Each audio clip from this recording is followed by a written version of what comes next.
Scott and Arbor, today we're talking about non-wrestling segments. Jake Lloyd Bacon, that sounds like a great idea. Yeah, we're going to do some of the best and some of the worst. Okay, I got one.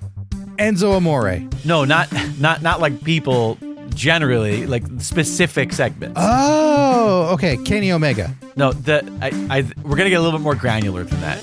Evil Uno. He loves greens. Best and worst non-wrestling segments today on Pro Wrestling Palskis.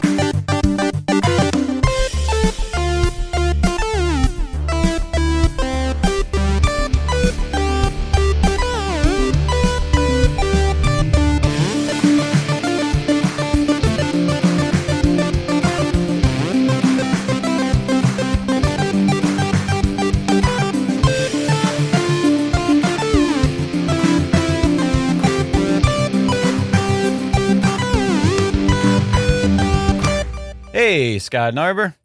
Hey, Jake Lloyd Bacon. Hello to everybody joining us for another another Pro Wrestling Palskis. I almost called it Watch Along Wednesdays. I was writing down "Don't forget Cold Open" and I got distracted. Oh no. We're doing it. It's all happening. We're all here. It's being done. It's Pro Wrestling Palskis, the old PWP, on a Monday afternoon.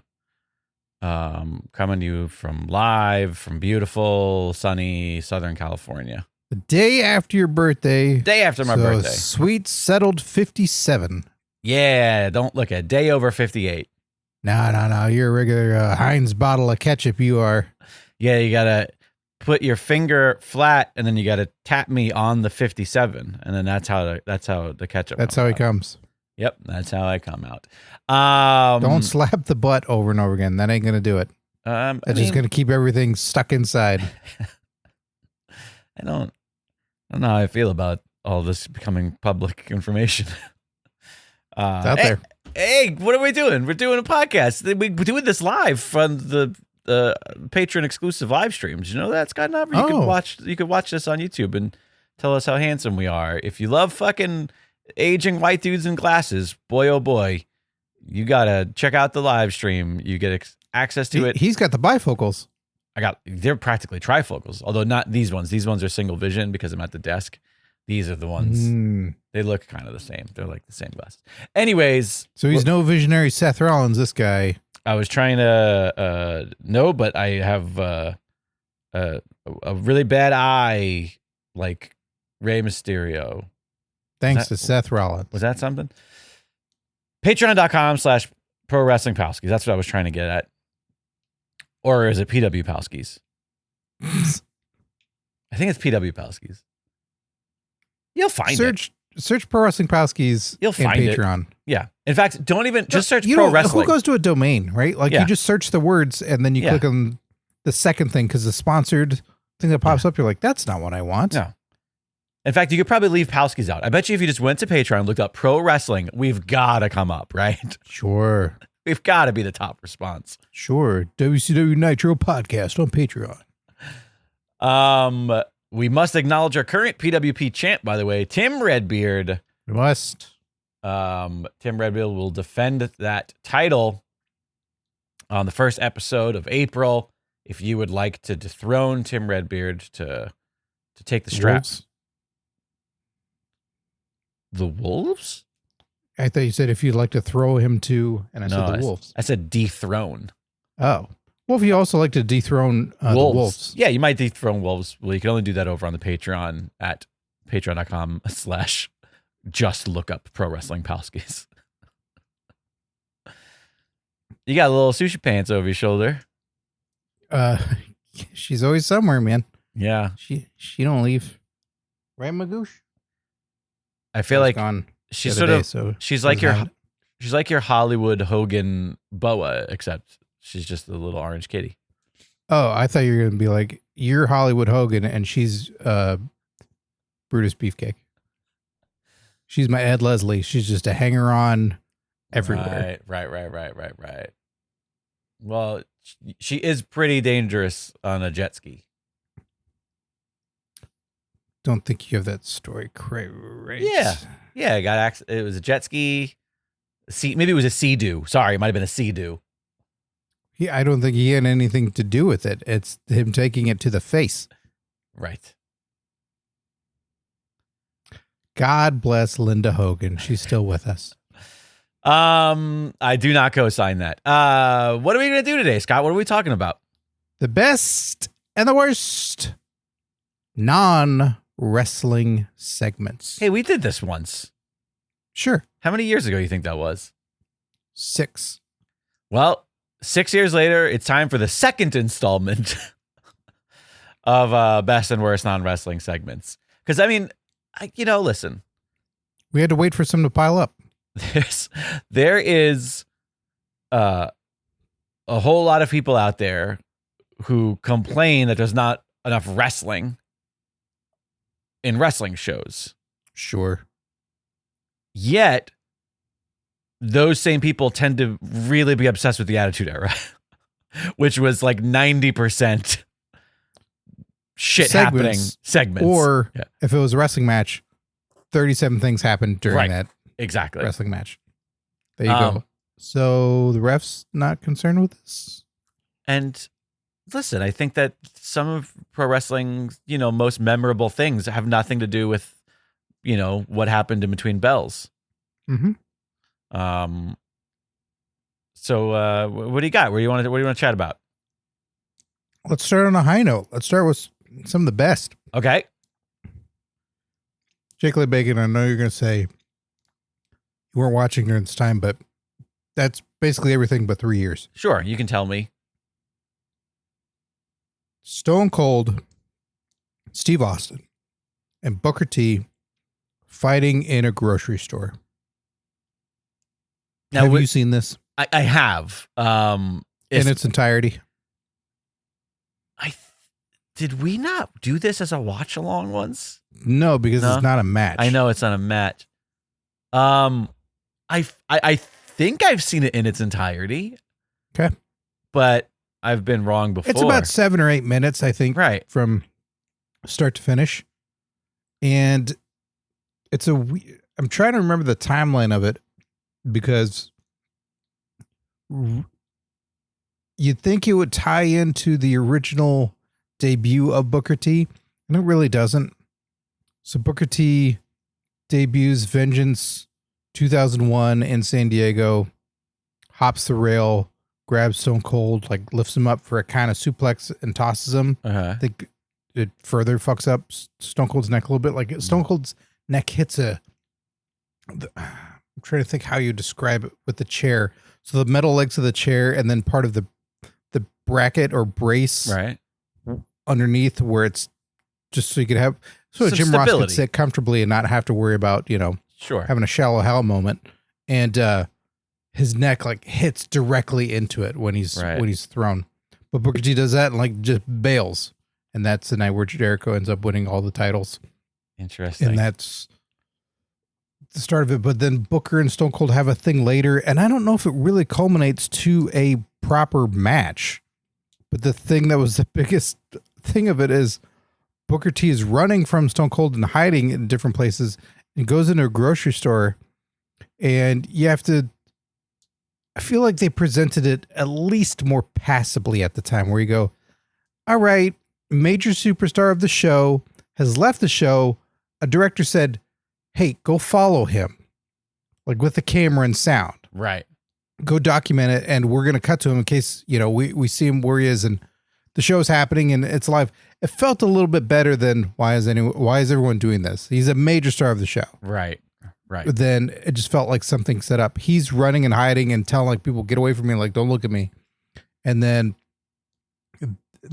Stone Cold like pops up in frame from behind, like he walks out from somewhere and then, says something to taunt him and the Booker's got the wide eyes and like slowly turning.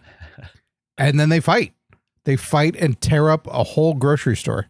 And the grocery store, there were like people in it. Definitely workers. Right.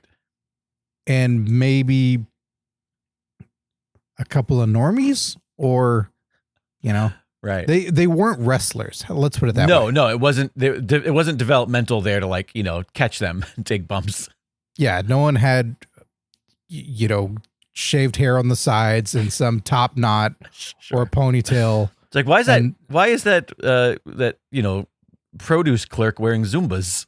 Yeah, all that where you go, "Ah, come on. Right. Let me forget." And they have a hysterical fight. Stone Cold is just talking trash the whole time. I don't think Booker gets much offense in at all. He just gets beat up everywhere. And from the stories that I've heard, they didn't really lay anything out. They just went through the store, found things to and just destroyed it, interact with, throw at each other, break.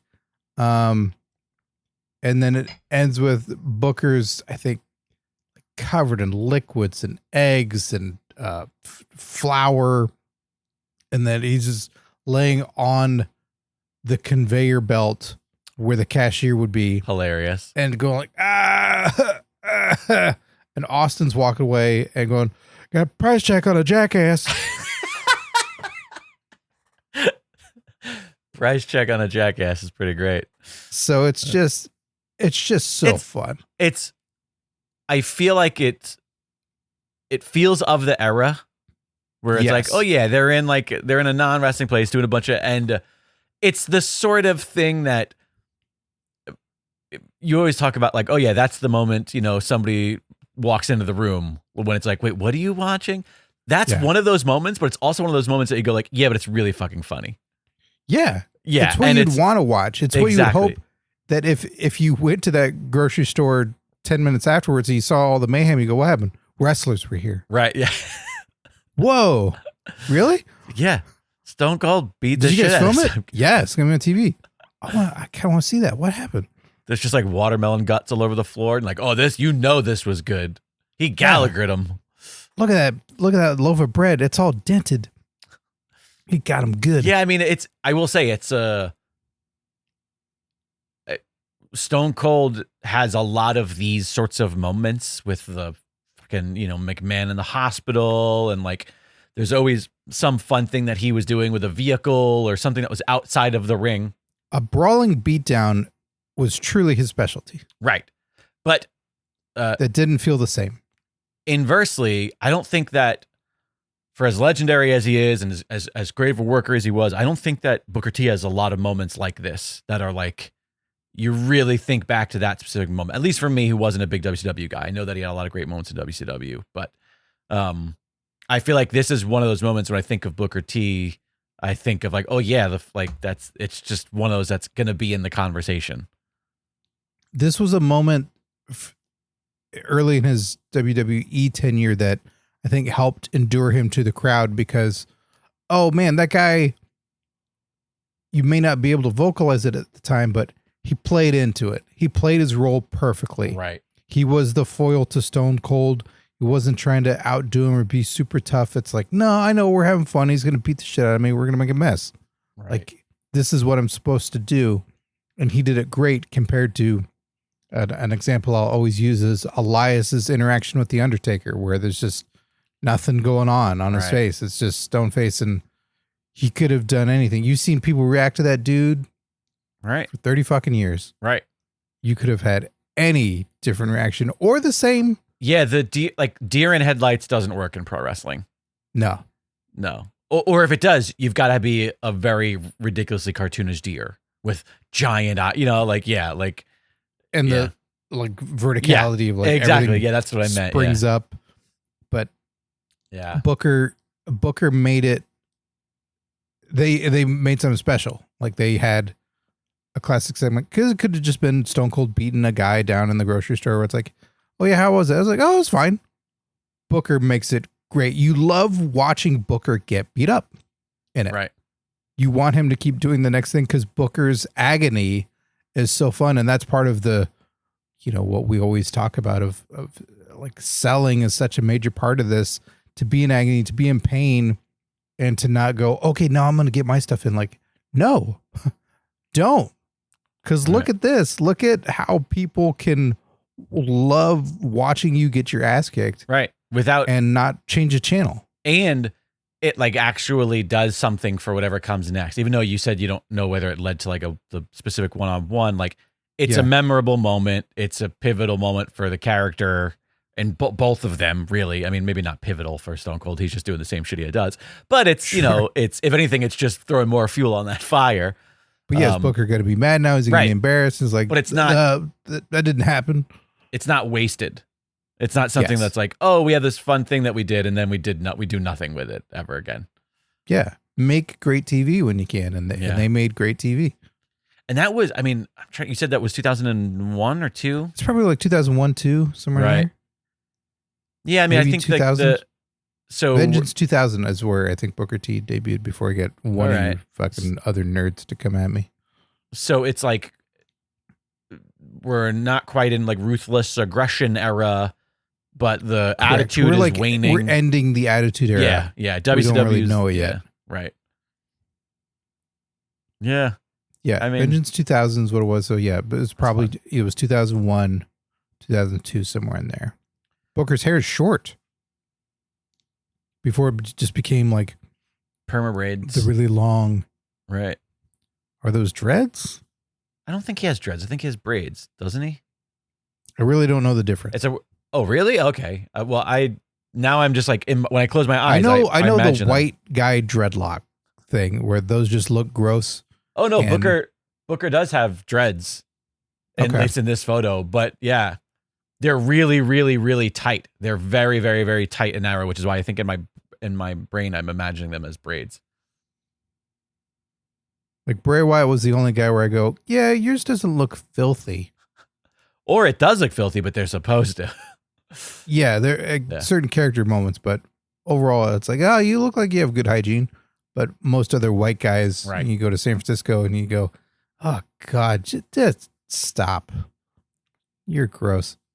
But yeah, I mean, that's a great non-wrestling. I mean, one might argue that it's wrestling adjacent because there is physical confrontation involved, but it's not a match. Wrestling anyway. No, you're 100% right. Someone's going to punch somebody in the face. Well, I have another one that I think is just best, great TV, super memorable, but unlike yours, completely wasted. Felt like really they weren't able to capitalize on it like they should have, at least in most wrestling fans. Maybe it's just us 10%ers or whatever. But Mark Henry's fake retirement speech. Oh my God. Mark Henry's fake retirement speech, probably the best non-wrestling segment he has ever been a part of.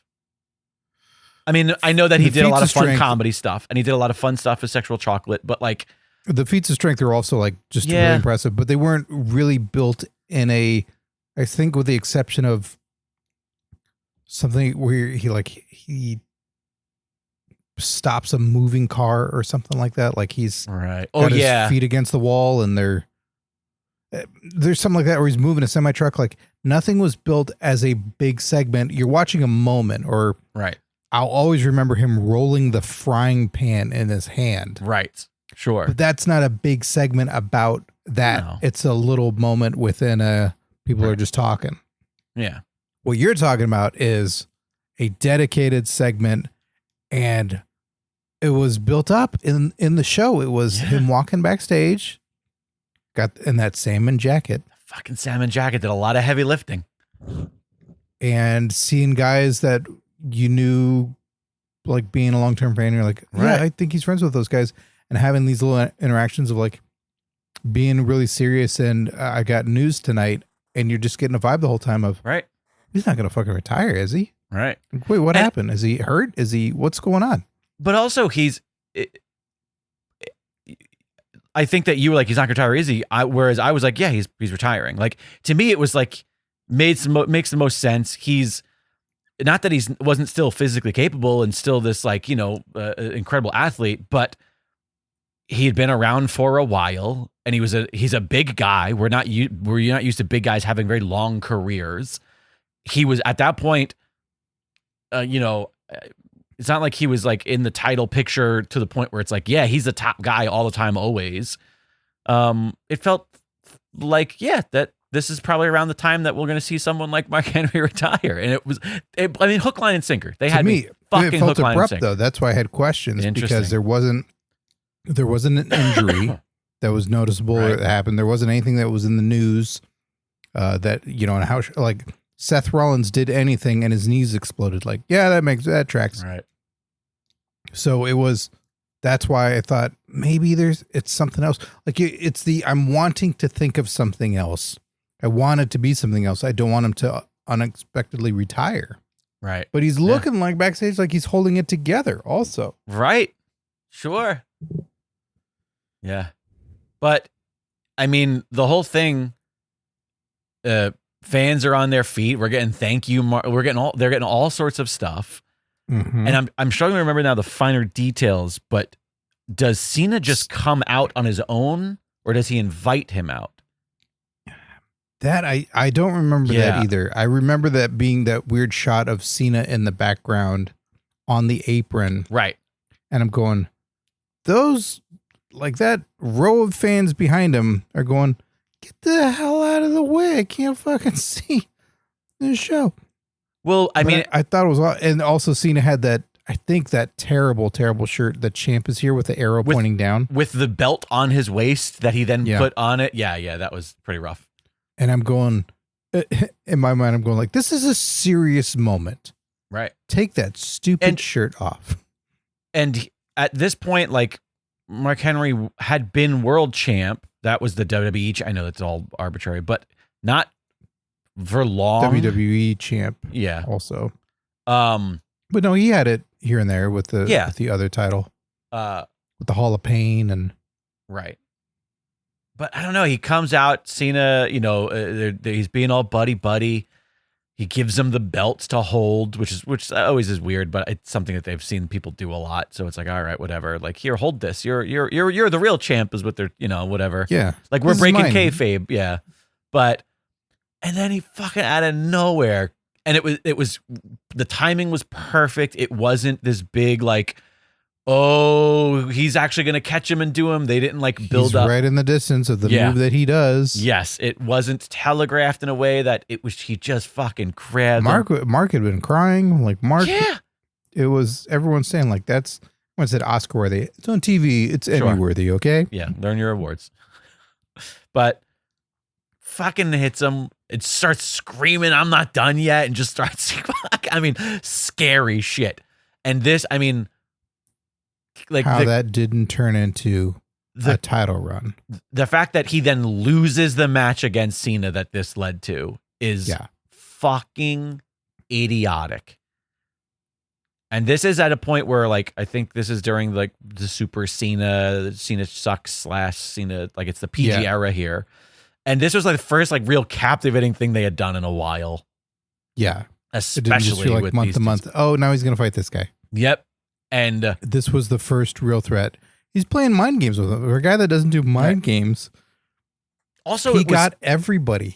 And it sounded like, I remember at the time, I feel like primetime players were some of the guys he interacted with backstage. Right.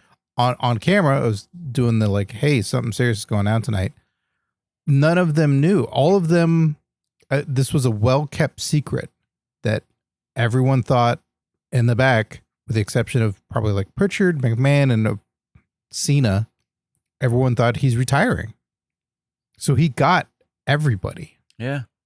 And like, it felt very primed because I don't think this was a failed heel turn ultimately, because I think that they expected fans to be like, boo, you hurt Cena, or failed face turn.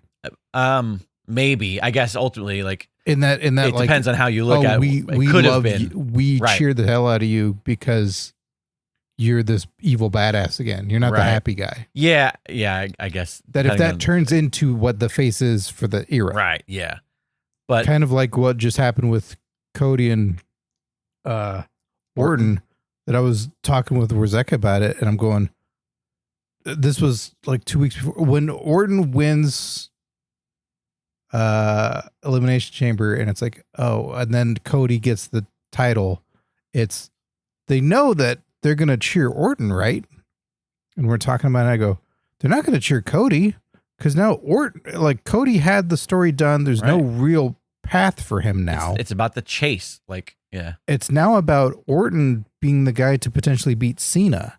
He's now the long tenured guy that could beat Cena's record. So this is really exciting. So they're going to cheer him.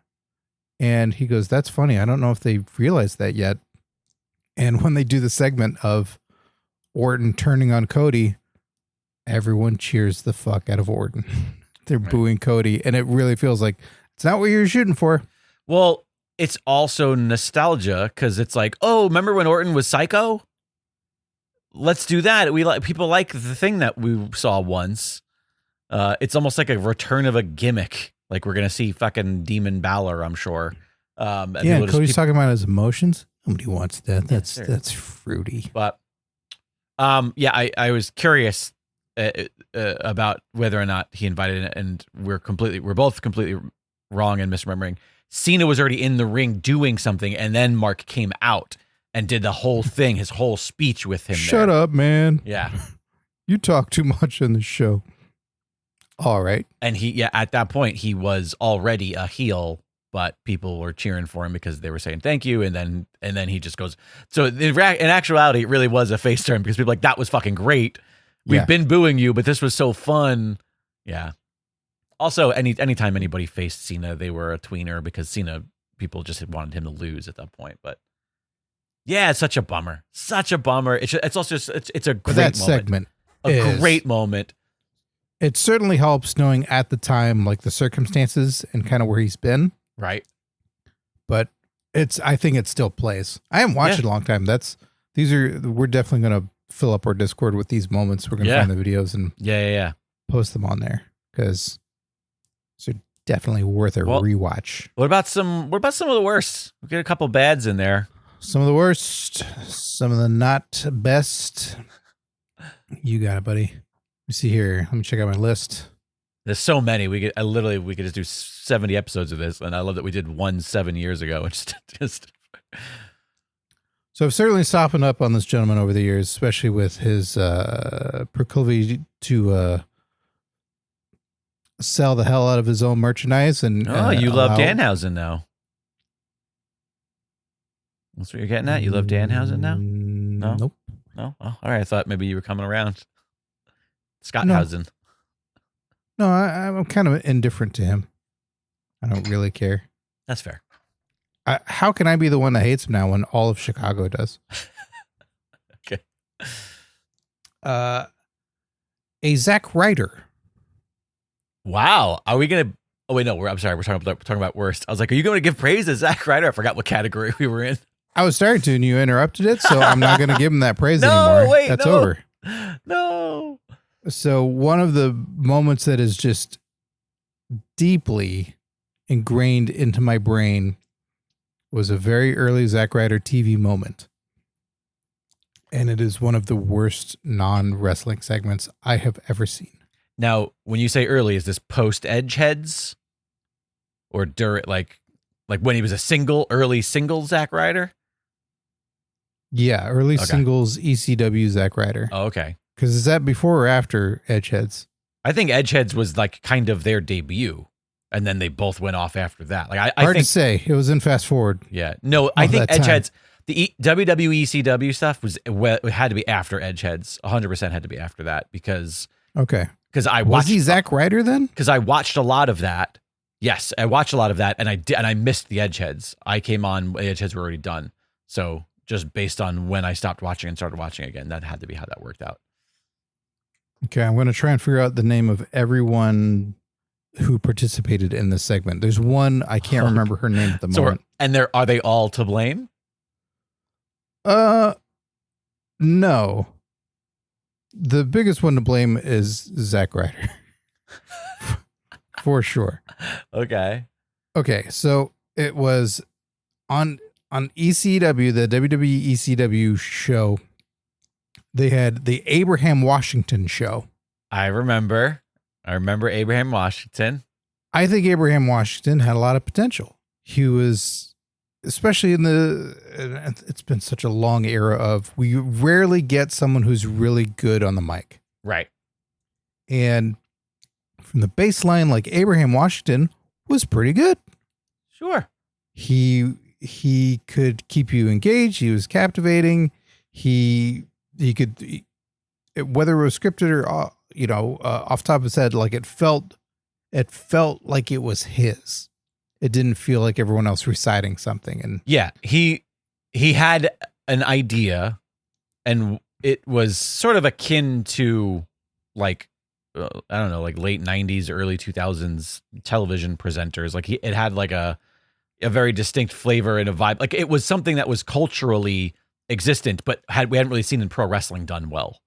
He was kind of a very watered down, very neutral, because this was early on, a Morton Downey Jr. or a Jerry Springer type feel to who he was. Sure. It's like he's creating a controversial talk show. Right. But they didn't start with a controversial talk show. No. Yeah. I see. And then, but what really muddies it is then fucking, I'm blanking on his name right now. Tony Atlas. Oh, as his sidekick with the laugh. Yeah. He's an Ed McMahon type on this. So then you go, wait, am I watching a late night talk show that he's doing? Or am I watching like a Springer type thing? Like what's going on? So Tony Atlas, throughout whatever segment, someone figured out that Tony Atlas can just do this super weird laugh. And that's all he does during them. So Abraham will tell jokes, and if I guess out and ultimately try and like needle him or get a rise out of him, and then I think they want to fight him. And I don't remember if Abraham Washington was wrestling yet or not. Right. But clearly an oversized man. It's like, yeah, you wrestle. So it was another Abraham Washington show, and it was all about Zack Ryder and Rosa Mendez and their budding romance. Okay. And there was something that had been on television and pop culture recently that someone probably had to explain thoroughly to Vince McMahon. And they decided, let's parody that because that'll go over really well with wrestling fans on our C show. It might have been the D show at this point. I think Superstars or Main Event might have been rocking ahead of this. By the way, really quick, before you move on, Alex in the chat says, they were the Major Brothers first in big giant letters. The Major Brothers. So he wasn't Zack Ryder as an edgehead. That all happened post. Edgeheads was just a medical condition they went through. Sure. Gotcha. Also, Alex, there are so many comments of like, look at the chat, pay attention to me, guys. Look at, because we weren't paying attention. I don't to have the the thing up for me, and I had it covered Sorry. because I was looking at like our list of best and worst. So I apologize for neglecting you, Alex. We'll never do it again.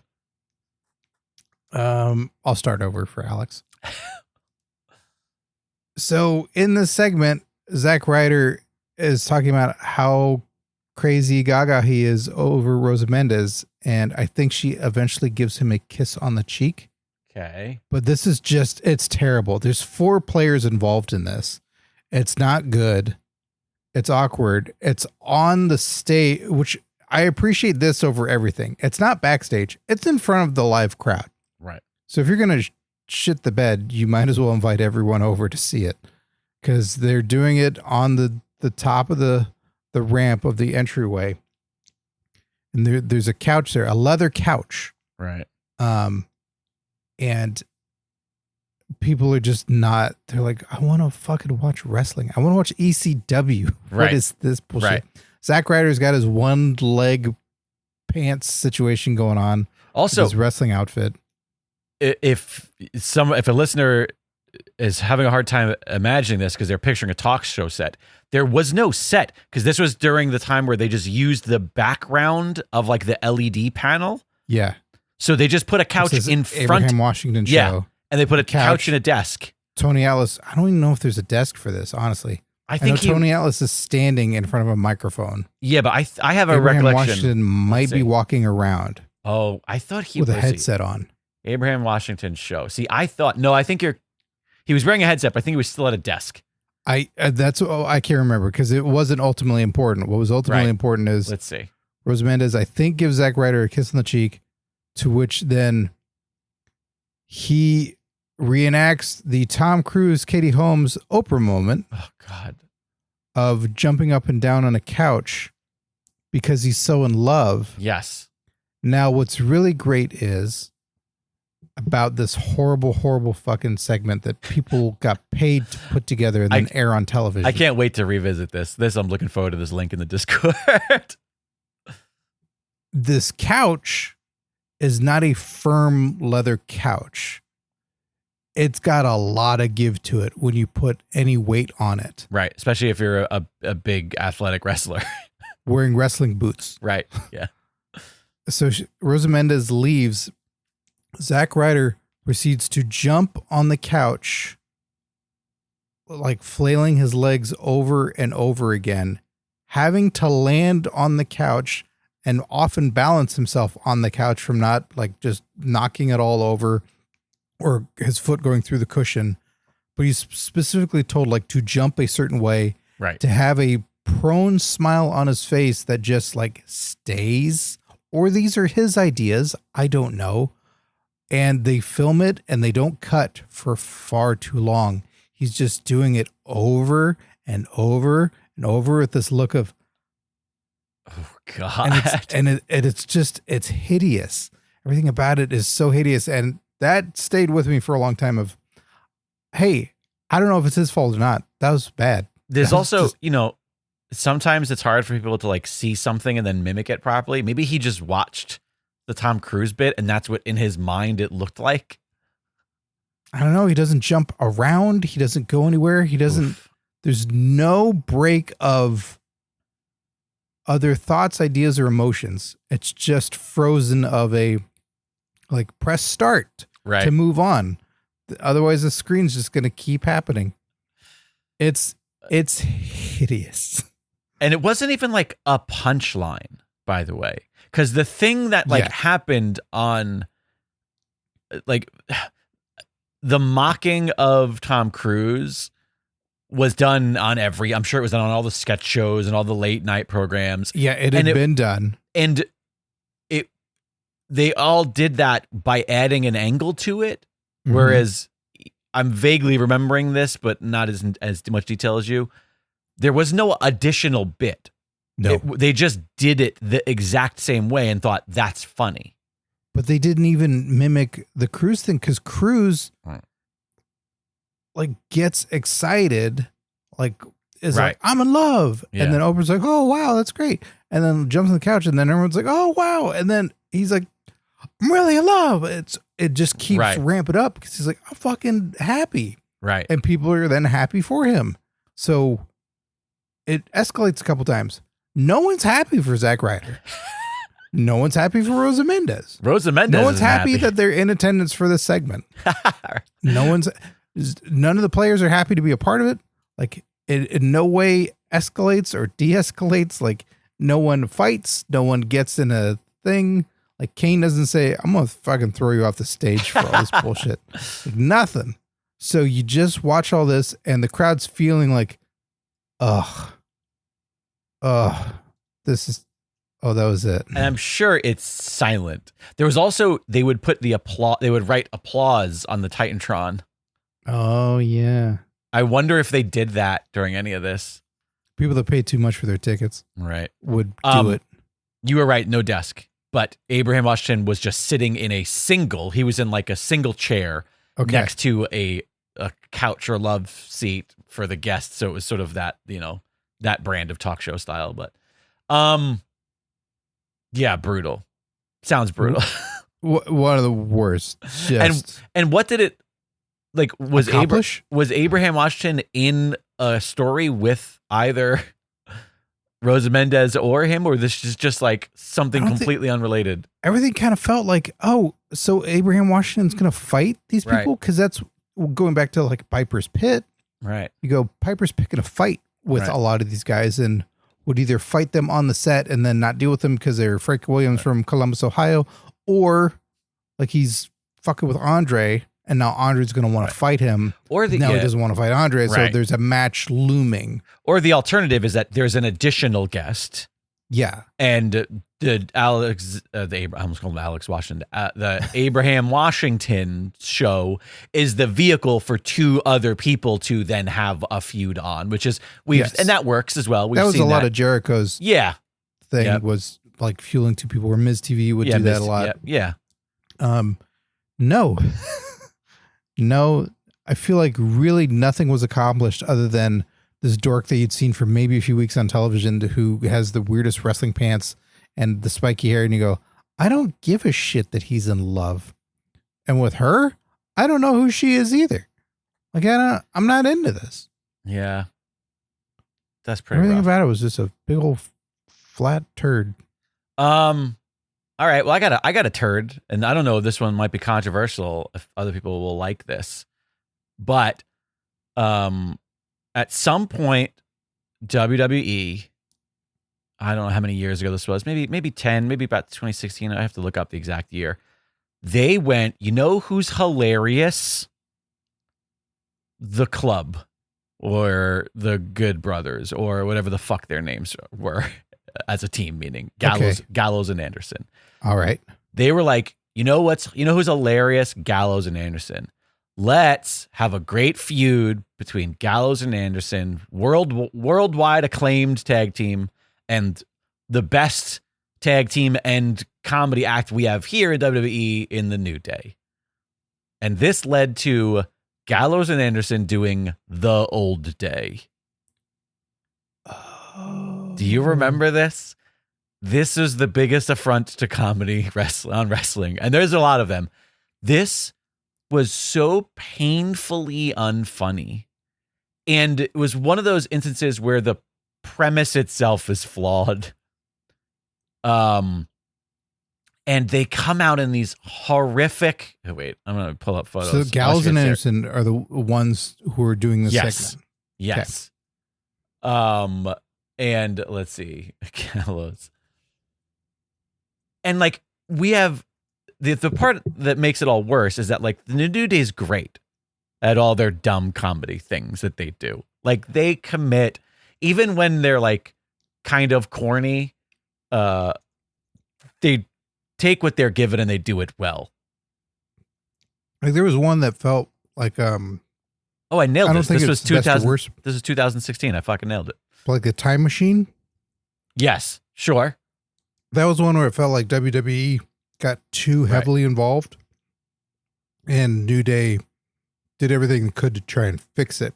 All right. But even in a moment, they're like, it's not working. Get back in the machine. You know, so when in agreement where like New Day makes so much stuff work and so much stuff their own and fun. Right. When it doesn't, it's like, we're still trying, folks. Like, hold on. We'll make you laugh in some way. Hold on. We'll get you. So what the Old Day was, now I'm jogging my own memory from my list here, was they just brought out developmental talent dressed from as the local grocery store, dressed as the New Day in the world's worst old people outfits. Oh. Mind you, they didn't just find old actors to come out and do the bit with, which that at least would have been something. It would have been like, oh, this, look how funny this is. This looks like, Biggie as an old man. Instead, they brought and get an old lady as one of them. Like have Xavier go like, why am I an old lady? Right, 100%. That would have been hilarious. Yeah, they brought out, and it's things it's just like cringeworthy. They're interviewing them, but none of the jokes land. And this is in front of the crowd? In front of the crowd, in the ring, on Raw. Oh, man. Fucking prime time. And it's just like, there's just nothing. There's nothing that happens. It does nothing to... Also, they're older than the New Day. So it would be one thing if they were like the new up and coming NXT guys. Yeah. And they were like, oh, like, New Day, you're old news. You're the old guys. Everybody, I think they call Kofi Uncle, and it's because he's like the older guy of the group. Like none of that. It's just simply them doing bad geriatric jokes. Around the same time, they were doing this thing where they kept like people's balls in jars. There was some terrible joke where it was just, again, they just let Gallows and Anderson run rampant with comedy for a little while, and it was horrible.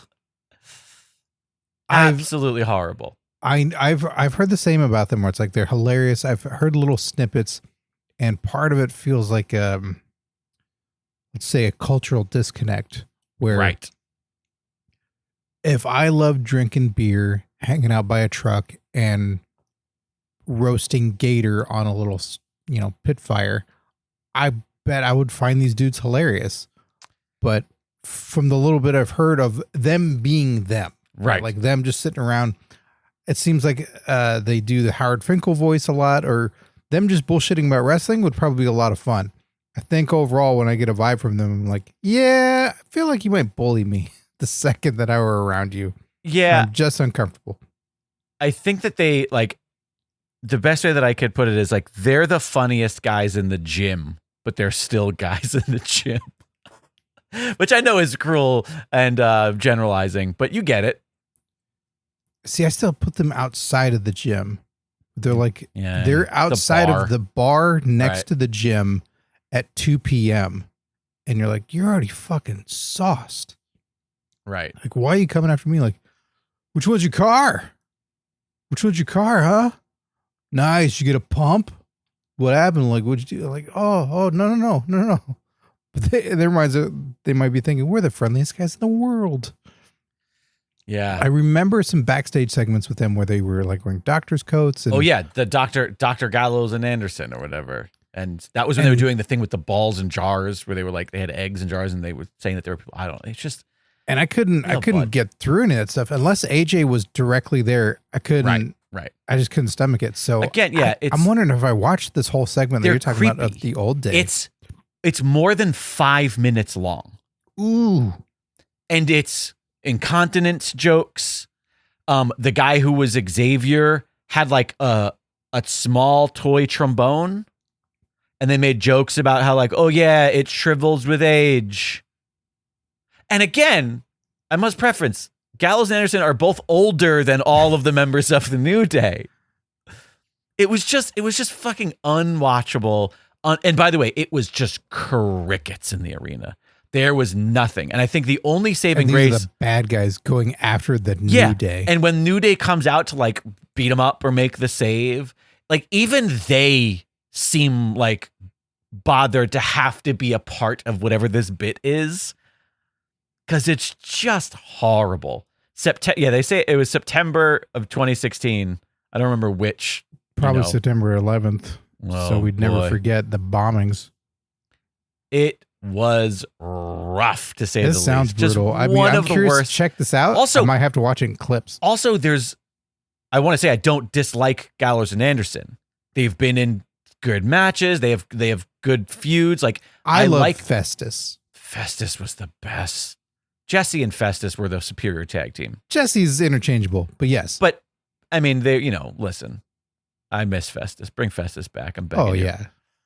It's such an easy. We talked about this once. Like, all you need to do is just have one throwaway joke during a Gallows match where they're in there with somebody like New Day, and Xavier grabs the bell and he's like, just let me try something. And he just keeps hitting it at different angles. And then one of them works. Yeah. One of them works. And they're like, I did it. Like, just, it doesn't, just give me a joy. Give me joy for 30 seconds. Okay. Like, I know you're straight edge in the group for a little bit, but I believe you take a lot of drugs again now. So, Festus lives on.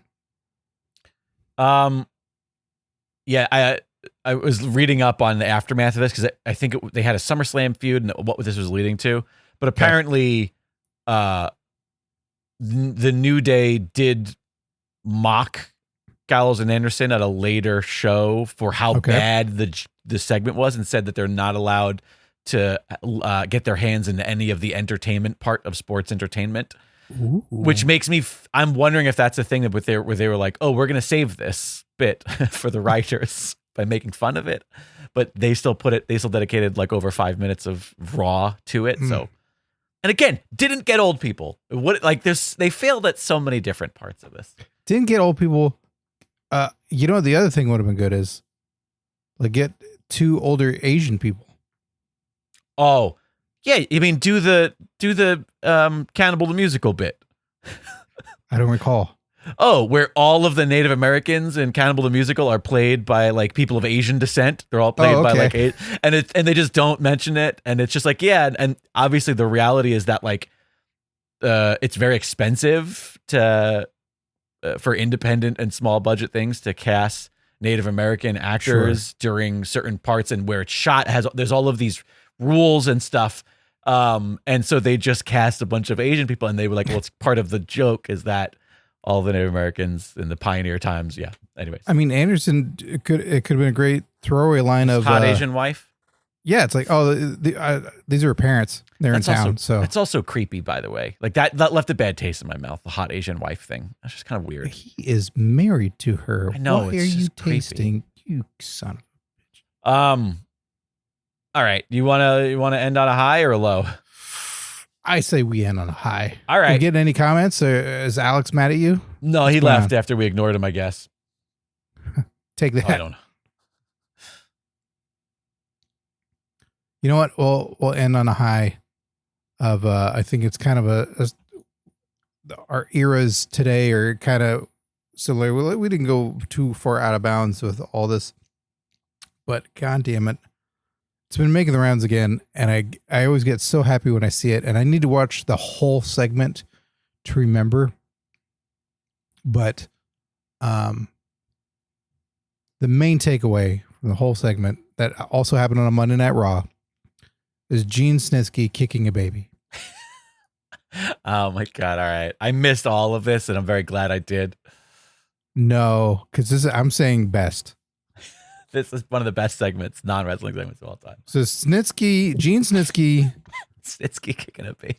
Being just a big, weird dude where it's very simple presentation. This is before they did the ECW version of him with like the gross teeth and shaving off a bunch of stuff and having the really oily skin. Like crazy. Yeah. Longer hair, longer beard, and just a weird stacked guy, like just an abnormal looking dude. This is in the time of Kane is going to have a baby with Lita. Okay. And he like kind of kidnapped her, but also had his way with her, and she was fine with it, but felt not great about it. I don't know. All super weird stuff, right? Then she's eventually pregnant, and Snitsky's persona kind of evolves from this whole angle, because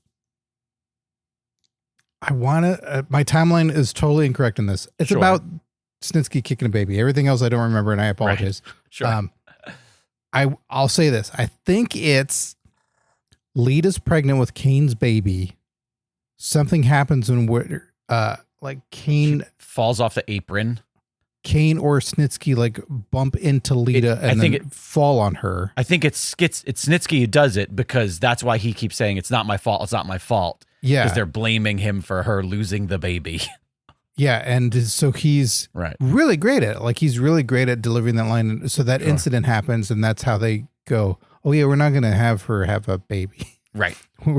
We've done this before with Mae Young. Let's get out of this now. And we'll create a heel. But they create kind of a face. Because again, when the crowd's just searching for something to like, when everything either feels weird or stagnant or predictable, here's this weird guy that ends an angle they don't like and immediately has a catchphrase from it that he's not really trying to make a catchphrase. Right. Just, it's not my fault. People embrace it. And then I think it's Jericho's show. Talk is Jericho. And he's inviting all the players out there. Okay. And Snitsky this whole time like comes out with a baby. Like everybody involved in this storyline, you mean? All the players? Like, right.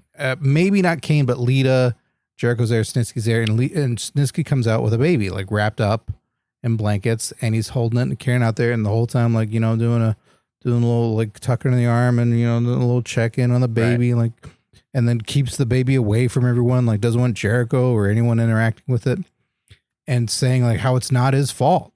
It's okay. Like he can protect a baby. Look, like I'm good with babies and this and that. And it goes on just long enough, but not too long, to where he flips out and blames, I believe, everyone in the ring, and then punts the baby. And into the audience. Yeah. Not just like, it gets height, not a distance. But, oh, really? I have this vision of it just soaring into the crowd. It doesn't get as far as you think. Oh, okay. That's what I mean. I definitely... But it goes high. Yeah. And they track it. They have a good track and shot of it. And I don't think, a wrestling crowd of that era, there might be like 4 or 5% that question whether or not he's holding a baby. Really? You think there's that? I think there's just enough. Like someone's parent came along to the show and they don't really watch or care. And they're not really thinking like, is that a baby or not?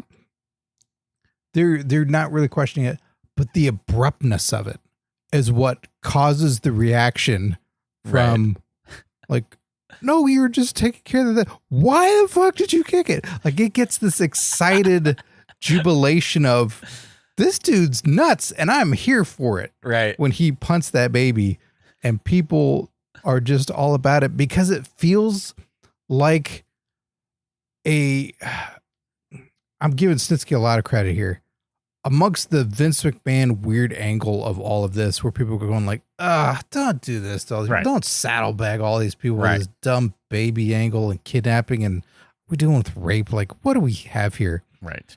An outside character has come in and is like creating weird meta statements on all of it and has taken it and like is now tangibly holding it and going, this is stupid.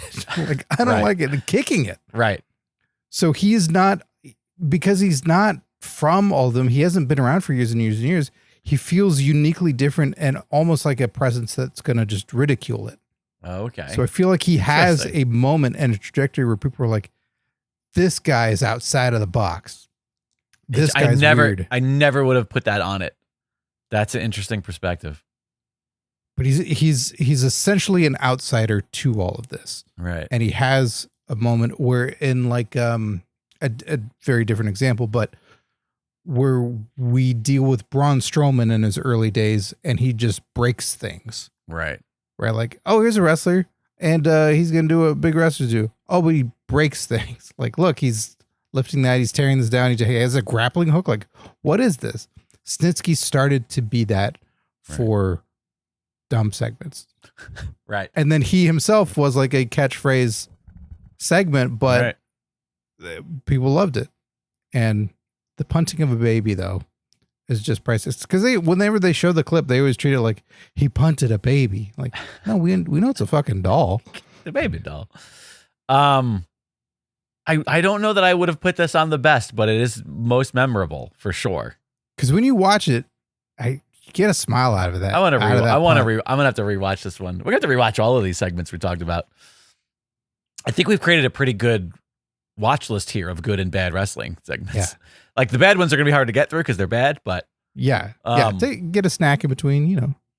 I'll in the interest of the 3 and 3 of it, I'll end with one that's neither a good or bad. That in the interest of revisiting is something that I'm curious. On our best and worst, neither good or bad. Yeah, well, because this is just something that a non-wrestling segment that as a kid, I fucking loved it. And the question is it the worst thing ever? And I was just a dumb kid. You probably weren't watching it like in the first place, but like, does it have any creative merit or is it just bad 80s, maybe early 90s, I guess? That is Jake the Snake Roberts turning on the Ultimate Warrior during the like pre-recorded segment. I don't think it was a snake pit, but it was something similar. And it was him locking him in the room with the snakes. And then Taker shows up. As a kid, I'm like, okay, you have got my 2 favorite wrestlers, Undertaker and Jake the Snake Roberts. You've got a wrestler who I don't like, an Ultimate Warrior. This is the best thing that's ever happened. And it's just this, I haven't watched it in forever, but I vividly remembered the set. It was that like really low budget, overlit smoke machines, the flats like move. You could see the doors wave because like every time somebody walks by one, the flats. Ultimate Warrior in his own coffin? Eventually, yes. I think eventually. This might have been, now I might be conflating the two. See, because I'm trying to remember, it's either on the Jake the Snake Roberts DVD or it's the Self-Destruction of the Ultimate Warrior DVD. But either way, anytime I've seen it, there's Right. a slant on it as they're presenting it. I don't think I've ever seen the segment just in Interesting. full Right. without talking heads going like, Curious. yeah, right? and then This this is what stupid happens, thing yeah. happened, then he's a jerk. And you might be right. He might wake up in the like open his eyes in the coffin. oh, why Yeah. am I in And there? yeah, because What is happening? he's like screaming and like throwing snakes around. But then like there's the door that closes and there's like a little window through the door. And I feel like, I don't know why I have this vision of like Ultimate Warrior's face like up against the window, like, what are you doing to me? Like, I just remember thinking it was fucking great. And the fact that like Taker shows up and they do that thing where it's like, he's like dramatically lit and it's like through glass and he looks like a ghost for a moment. It's just like, it's just fucking weird. It's all just super fucking weird. It feels like And of the it's era. the same universe of Hulk Hogan in WCW of, what? Where am I? Wait a minute. There's no Right. Hulkamaniacs here. You know what? This is a 20 years before the pandemic Yes. wrestling thing. Like it Yes. it has that feel. This is no different. This is, this took place in the Broken Universe before they had a name for it. Very broken. And I just remember loving it. This was so much fun. It was also like, I don't remember. This must have been Saturday morning. I'm trying to remember like what show it would have been on. Probably like a Yeah. Superstars or Because one of those. I feel like it has the same feeling that like, what was that? Like there was a karate show that they had on for a while. That was like the Live action? yeah, it was like the Masters of something or other. And it was like choreographed, like, martial arts, but they framed it as if it was a real tour. It was like they made like a Mortal Kombat TV show. UFC. It was pre-UFC, but no, yeah. But it had that vibe to it where it was like, oh, this felt like comic booky, and it was not in the wrestling ring, which was always, as a kid, I think was always fun. He's like, what's this? This looks weird and new and fun. And Whoa, that's Yeah. Stanford. Wow. Connecticut. There's coffins and we smoke didn't know. machines We had no everywhere. idea. I didn't know where it was. I don't know. I All feel that like, stuff, like I just want to watch the behind the scenes of also, yeah, sure. direction and Yeah. shooting it. And You want to hear fucking what's I his want to hear the face? takes they didn't use. What's the guy with the Conrad podcast? I feel like Bruce Pritchard. Yeah, Pritchard probably has all the he knows the whole day. He remembers the morning. He remembers getting the Mhm. set. Yeah, I wonder if that whole segment's got to be available somewhere online to find. I'm sure. Yeah. People Also, will- the fact that it was like technically a heel turn for Jake the Snake, which was fun because Jake makes everything good, even when it's bad. And I even in my like adult memory, I'm like, well, he probably was great in that. He was probably fantastic in that segment. him mailing it in is way better than people's best efforts. 100%. Yes, absolutely. And especially with juxtaposed to how fucking insane Ultimate Warrior is on everything.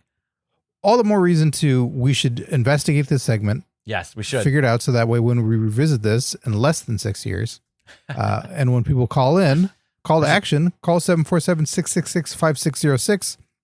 Let us know either your thoughts on that segment. Is it the best? Is it the worst? Is it middle of the road?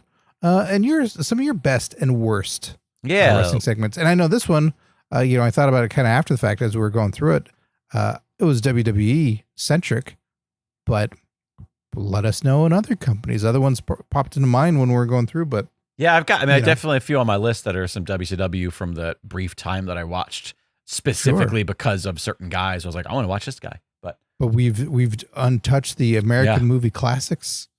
We've not touched any of honorable rings. All kinds of stuff here. well, Not the there you old go. Yeah, Japan, the new just, one. we could just do this in the next episode. I don't even care. We don't even need a fresh idea. This was fun. But we do have to go take a hotline call or two. But before we do that, let's just once again acknowledge current PWP champ Tim Redbeard. Thanks, Tim, for your continued support of the program. Thanks to all the patrons. If you are listening to this and you're like, hey, I want to be champ. I want to force you guys to sit down and watch a match of my choosing, assuming that it's available somewhere still. The only way that you can do that is by becoming a patron. It's also the only way you get access to these live streams so that you can yell at us when we ignore you like Alex did today. Yeah. Thanks again. Let's go do a hotline call. Scott Narver, say goodbye to the live stream. Bye, live stream. You're the best, and none of you are the worst. Not a single one of them? No. I mean, statistically, somebody has to be the worst. All right, well. Thanks, live stream. Scott Narver just said it a moment ago, 747-666-5606. That's the number of the Pro Wrestling Palskis hotline. Let's see what the hotline has in store for us today. Shall we, Scott? We shall. Hey, guys. It is Mask Llama of the Legendary Fighting Federation. I was just calling. I was rewatching some classic SummerSlam from back in the day and saw the one from Wembley, one that had the Road Warriors come out, the Legion of Doom, I think they were at the time, with their childhood puppet riding on their cycles. And that was the McMahon idea, was to help them get over with a use of a large wooden dummy named Rocco. And I was thinking, I could ask Vince McMahon any question, what were you thinking when you thought this would work? And so I'm going to pitch this idea to you guys. If you could get an honest answer from Vince McMahon, or, like Triple H, or hey, even like Eric Bischoff or something, one answer from a promoter to the honest question, what were you thinking about, just what ridiculous gimmick would you want an honest answer from someone? Take care. I'll talk to you later. Bye. Mask Llama, thanks so much for the call. It's kind of on brand for what today's episode ended up being about, because there are a lot of, whether it be gimmick or, moments that you go, what the fuck are you thinking? I get it, you got to fill television, but can't you show a replay of something? Hey, remember this match? Why are you showing that? Because we filmed something that was so fucking terrible, we decided not to air it on our TV to subject to you this garbage? The thing about the Road Warriors bit with the puppet Rocco was that, I feel like this was mostly Ellering that was engaging with this, right? I have a very fuzzy memory. I don't remember them. He's the one that's got to hold the puppet. What, Hawk and Animal are going to share putting both their hands up Rocco? Come on. Hang on a second. I'm going to look up Rocco. Not Warriors. Modern life. Road Warriors Rocco. I'm trying to remember. I have a vague recollection of how he looked. Stupid? Okay, Very stupid. Hang on. Rocco looks like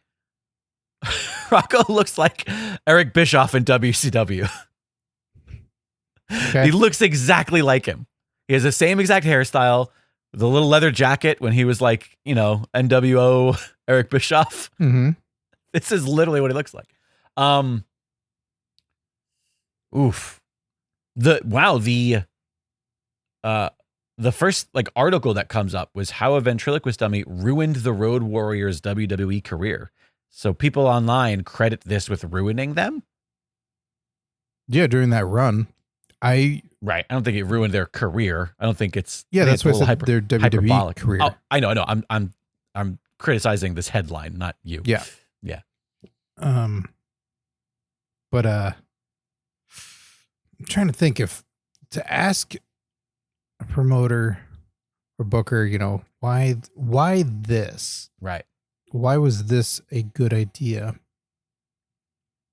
There's a lot that springs to mind, but so far, since I didn't watch then and I wasn't into the Road Warriors then, but can certainly look back on it and go now, yeah, I can see that being a highly relevant question for why them is basically the answer. Right.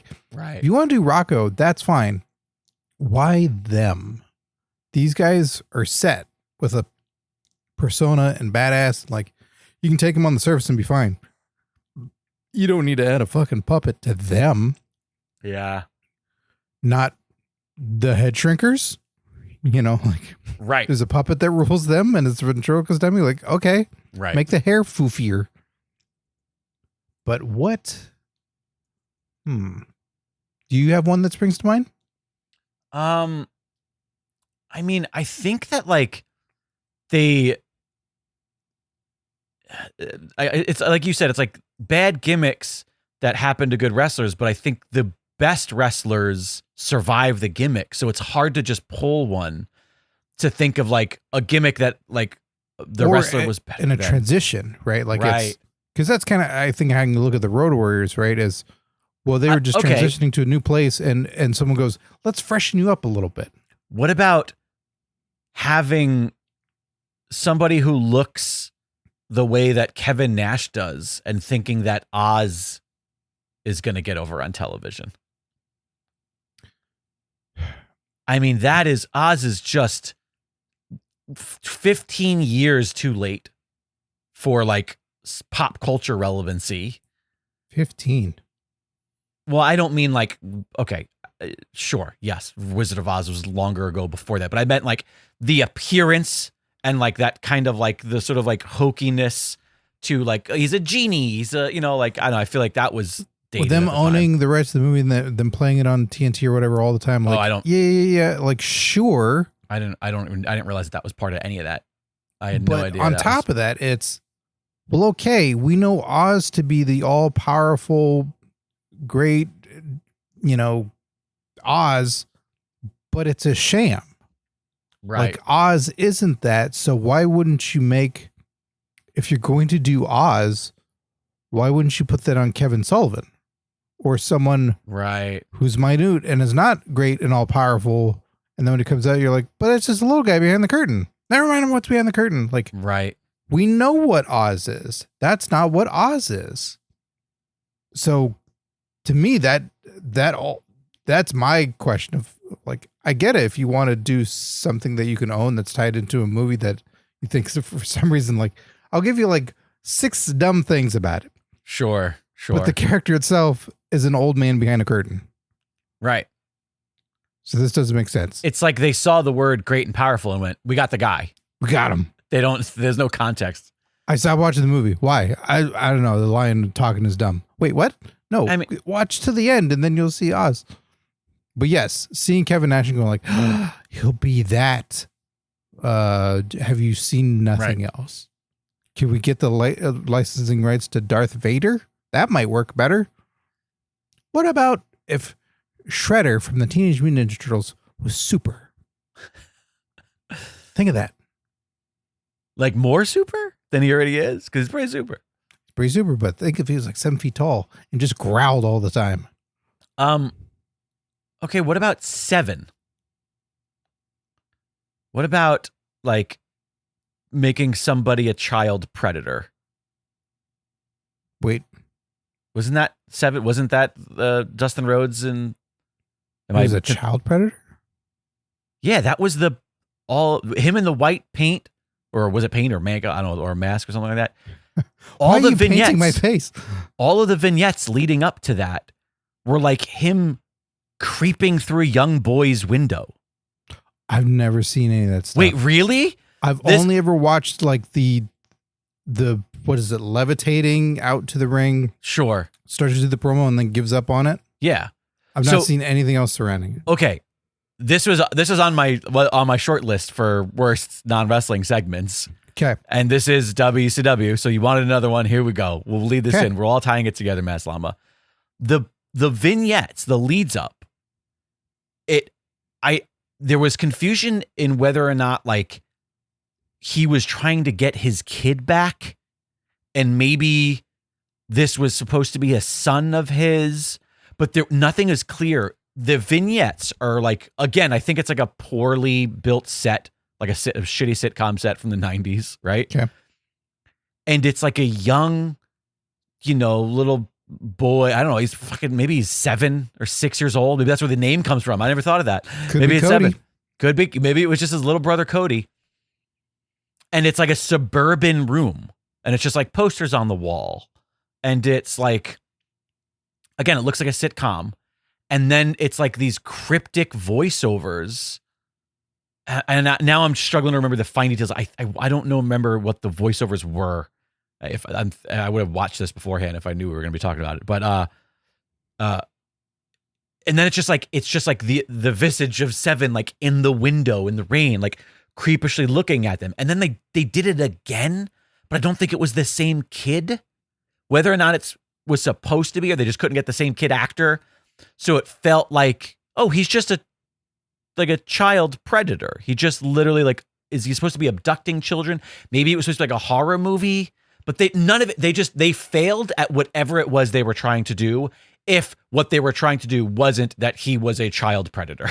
That's it. Like if that was was he doing his own voiceovers? Yes, 100%. Now I want to find them. I know that we can't share it here, but okay. WCW 7 vignettes. Maybe if you even just like look at the image of it, you'll see it. Yeah, it's like the kid looking out the window, and there's him, and the kid is putting his hand on the window. Well, maybe he's a bad weekend dad. And the kid's like, right. I'm supposed to be with you this weekend. You said I was gonna be able to rent a game from this video store. And the fact too, like, this isn't Dustin at his best physically. What? This is when he's, a little thick and he doesn't look great, and they've got him in solid white paint. Yet the rest of his outfit's just the Undertaker. He's got the flat brimmed hat. It's just it's just so many questions. It's just so bad for every reason. And this would be one of those, what the fuck were you thinking? I certainly don't know a lot about that, because I know I think I watched it like within a week that it happened, where he's doing a promo of this new character, and that's Dustin Rhodes, and he gives up during it, but it's a shoot, or it's not, or it's planned, and then everything's dropped. Like, I don't know what it is, if he actually sabotages the thing I'm not doing this. I think it was Emelina before Emelina. I think they abandoned the character, and they were like, well, we've shown the vignette, so we at least have to have you say something. I think like creative decided to stop doing it, or people wrote letters why is he abducting children? The system in place at the time is creative, is not, it's a shit show there. Sure. Okay. Yeah. I think this is 99 or potentially 2000. This is towards the end of the whole run of it all. Like, it's ships going down. Yeah. Right after this was American Nightmare Dustin Rhodes. Okay. Like, this was him being like, I'm just being myself now. The story behind, now I'm just Googling stuff on a podcast. Yeah. I like why they abandoned it. I do not know. But anyways, there's my answer. All right. I like it. And also it was, it fit our theme for the day as well. Oh, it was standards and practices. That's why.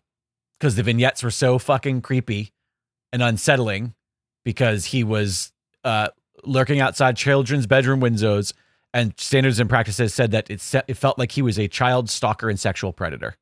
Well, first off, good for them for actually watching the show. Secondly, the big story, though, is that he abandons the promo. Yes. As he's doing it. So that's what I want to know. He doesn't abandon the promo. And practices. He doesn't abandon the promo as he's doing it. He abandons he comes out, and the immediately he doesn't do a bit as Seven. He just says, like, look what they have me doing. Like, that's how it starts. I'm pretty sure. Yeah, but it's an elaborate entrance, so it's like right away it's like, I'm giving up on this. Well, they paid the wire work guy. They didn't want to waste it. But yeah, there you go. Right. It was supposed to be inspired by the movie Dark City. I did not put that connection together at all. I like that it's named Seven, and it's gritty and it's dark, and it's after Seven? No, Dark City. No, Dark City, yeah. All right. Well, there you have it. Once again, if you want to call the hotline, 747-666-5606. Thank you so much for your call, Mass Llama. Always a pleasure to hear from you. That'll do it for the show this week. Make sure you get on into the Patreon. Once again, challenge Mr. Redbeard for his title in the next episode. Scott and I, we have to thank our current Patreon Palskis. Thank you for all of your support and help the show moving on, and never having a worst, only ever having the best non-wrestling segments every single show. So thank you to Adrian Avina, Alex Pierce, Alice Rader, Andrea Beeler, Foley is God, Gilbert Short, Matt Lama, Michael Beltran, Mike Lucas, Suicide, Tim Bemis, Tim Redbeard, the current PWP champ, Tom Hayter, and Tony Griggs. Thanks to each and every one of you for continued support of the program. Could not, would not, should not do this without you. Here's a fun fact. Seven was created by Dustin Rhodes. It was his idea.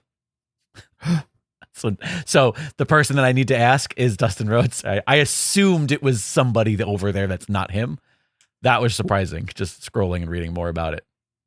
I'm sure the caveat is like, yeah, I pitched something that is in no way what was on air or like what was, turned into something. We got to deep dive into that now. That sounds fun. We really do. We should do a whole episode all about Seven. Yes, and not the dumb character from Married with Children. That was a bad added gimmick. I'd ask the makers of Married with Children, why did you add a kid named Seven? Why were there so many characters named Seven? Well, what's going on? Blossom had that girl named Six, right? 6, 7. All right, we need to get the fuck out of here. Thank you guys so much. We hope you had fun. As always, it's an absolute blast hanging out with you, the Pro Wrestling Pals.